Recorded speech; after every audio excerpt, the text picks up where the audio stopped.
যেহেতু আর কিছুদিন পরেই কি আসতেছে বাংলা নববর্ষ আসতেছে। এই বাংলা নববর্ষে এটা কি, এটা এক এমন উৎসব যেটাকে জাতীয় উৎসব বলা হয়। পয়লা বৈশাখকে জাতীয় উৎসব বলা হয়, বাঙালি জাতীয় উৎসব। আসলে কি পয়লা বৈশাখ বাঙালি জাতীয় উৎসব কিনা? বাঙালি জাতি বলতে মুসলমান, হিন্দু, ইসলাম কি বলতেছে আমাদেরকে? আমরা কি আসলেই বাঙালি জাতির জন্য পয়লা বৈশাখ উৎসব পালন করা আদৌ কি ঠিক হবে? এই সম্পর্কে আমরা একটু জানি। এই পয়লা বৈশাখ থেকে আসলো, সর্বপ্রথম পয়লা বৈশাখ হলো আগেরকার যুগের কথা ছিল, জমিদাররা বিভিন্ন জায়গায় কি নিত, জমির কর নিত, ট্যাক্স নিত না, জমির কর নিত। এই জমির করগুলো যখন বাড়ি বাড়ি জেলা বাড়ি বিভিন্ন ভাবে তার জমিদারদেরকে দখলে ছিল, ভাগে ছিল, যখন সারা বছরের ট্যাক্সগুলো আদায় হয়ে যেত, তখন তারা এই বছরের একটা উৎসব হিসেবে বাংলা মাসের পয়লা বৈশাখে তারা এটা একটা উৎসব পালন করত। ওই জমিদার এবং জমিদার ট্যাক্স দিয়ে তারা সকলে মিলে কি করতো, একটা উৎসব পালন করতে। যে আলহামদুলিল্লাহ আমরা পুরো বছরের জমির ট্যাক্স খাজনা আমরা আদায় করতে পেরেছি, আমরা আপনারাও আদায় করে দিতে পেরেছেন, এই নিয়ে কি করতো, তাদের একটা আমেজ হতো। এরপরে এই প্রথা চলতে চলতে এক সময় আসি, এটা প্রথা বিলুপ্ত হয়ে যায়। পরবর্তীতে বণিকেরা, ব্যবসায়ীরা, বড় বড় ব্যবসায়ীরা যখন ব্যবসা করতেছে, মহাজন তারা বাকি বকেয়া লেনদেন করে না? বাকি বকেয়া লেনদেন করে লক্ষ লক্ষ টাকা, হাজার হাজার টাকা লেনদেন করে। এখন এই লেনদেনের জন্য বাকির জন্য একটা খাতা থাকে না? এখন বণিকেরা, ব্যবসায়ীরা তাদের থেকে যারা কাস্টমাররা সারা বছর তাদেরকে খাওয়াইছে এবং কাস্টমাররা তাদের কিছু টাকা দিছে, কিছু টাকা দিছে, এভাবে একটা খাতা রাখছে।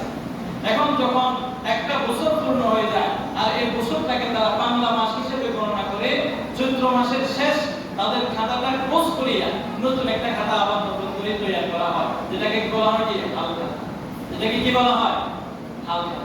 বলা হয় আমার হাল খাতা আছে সম্পর্ক। দেখবেন এই চৈত্র মাসে এই লাস্টে আসি মানুষের সাথে লেনদেন একটু কম হয়ে যায়। কেন? একটু খিসে হয়ে গেল, আমি আমার মহাজনকে কি দিতে হবে, আমার হাল খাতা ক্লিয়ার করতে হবে। বছরের খাতা পাইছে আপনার 10 লক্ষ টাকা, আপনার 5 লক্ষ টাকা, আপনার 1000 টাকা, আপনার 20000 টাকা, আপনার 50000 টাকা, আপনাকে কি দে, চিঠি দে। যে উনি বিভিন্ন আয়োজন করে, দোকান সাজসজ্জা করে উনি একটা নতুন খাতা রাখে, একটা পুরান খাতা রাখে, যে আপনি সামনের বছর আমার কাস্টমার হিসেবে থাকবেন কিনা, যদি থাকেন তাহলে আপনার পিছনের বকেয়াগুলো দয়া করে অনুগ্রহপূর্বক বকেয়াগুলো পরিশোধ করেন, নতুন করে খাতায় জয়েন হন। 30,000 টাকা আমার কাছে পাও না, আমি তাকে 20,000 টাকা দিয়ে দিলাম, আর কত হলো 10,000, বললাম পয়সা এগুলো নতুন বছরে নিয়ে আসে, সামনে থেকে ইনশাআল্লাহ লেনদেন চলবে। বিরিয়ানি খাওয়ায় না, দাওয়াত করে না, অনুষ্ঠান করে না বণিকেরা, ব্যবসায়ীরা। এই যে একটা অনুষ্ঠান আয়োজন, এটা ছিল তাদের জন্য পয়লা বৈশাখ। ঠিক এখনো সেই পয়লা বৈশাখের আনন্দ বণিকদের ভিতরে, ব্যবসায়ীদের ভিতরে, বড় বড় ব্যবসায়ীদের ভিতরে এটা এখনো আছে। কিন্তু এটাও বিলুপ্তির পথে যাইয়া 1999 সালে বাংলাদেশের ঢাকা ইউনিভার্সিটি চারুকলা একাডেমির ওখান থেকে কিছু ছাত্র তরুণ, তাদের মধ্যে থেকে একজন ছিল ছাত্র কলকাতা, তার নাম ছিল তরুণ ঘোষ। নাম কি ছিল? তরুণ ঘোষ। এই তরুণ ঘোষ একটা ছাত্র কলকাতা ঢাকা ইউনিভার্সিটিতে পড়তো চারুকলা একাডেমি। উনি সহ আরো কিছু ছাত্র সহ একত্র হইয়া তারা চিন্তা করলো যে পয়লা বৈশাখ বাংলা নববর্ষ, এটা আমাদের দেশে একটু ভিন্ন রূপে আমরা কি করবো, এটাকে সাজাবো, আয়োজন করবো সারা দেশের ভিতরে। সারা দেশে করতে হয় না, ঢাকা ইউনিভার্সিটি যদি থেকে ওখান থেকে একটা জিনিস উৎপত্তি হয়, এটা সারা বাংলাদেশে অটোমেটিক কি হয়ে যায়, প্রসার হয়ে যায়।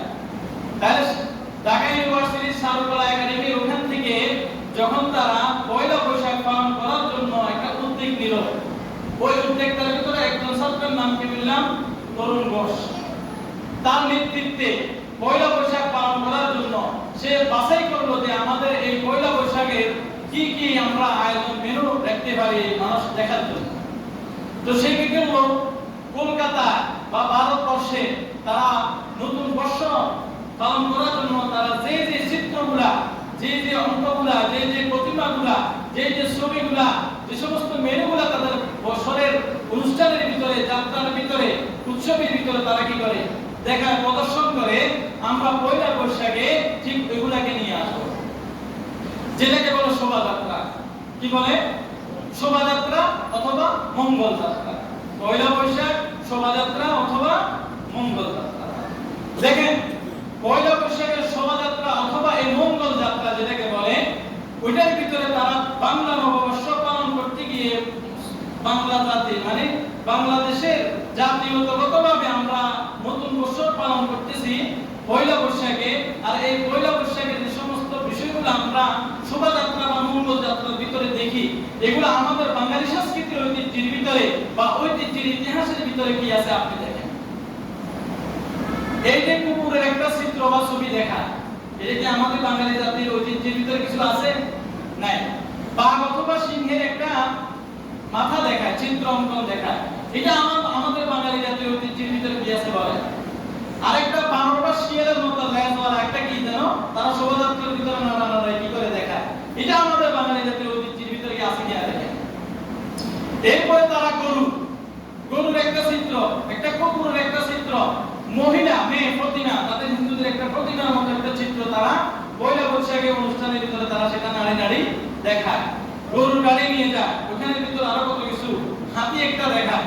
বলেন না, আমি যে সমস্ত চিত্র অঙ্কনের কথা বললাম বা চিত্র প্রদর্শনের কথা বললাম, এগুলো আমাদের বাঙালি জাতির মুসলিম জাতির জন্য ঐতিহ্যে, যে আমাদের ঐতিহ্যে সব কিছু ছিল।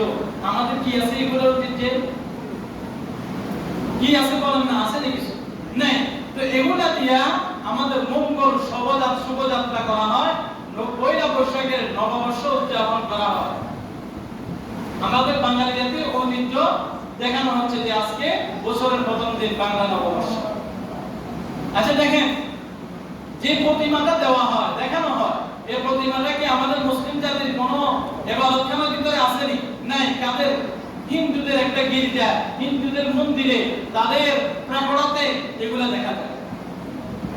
এগুলা তারা দেখাইতেছে, এর মানে মুসলিম জাতি এই আমি যতগুলো চিত্র কথা বললাম, সবগুলা চিত্র আপনি দেখবেন হিন্দুদের বড় বড় পূজার ভিতরে এই সমস্ত গুলা মূর্তিগুলা বানানো হয়। তাইলে এগুলা 12 মাসের 13 পূজা বিভিন্ন বিষয়ে আয়োজন করি তারা করে।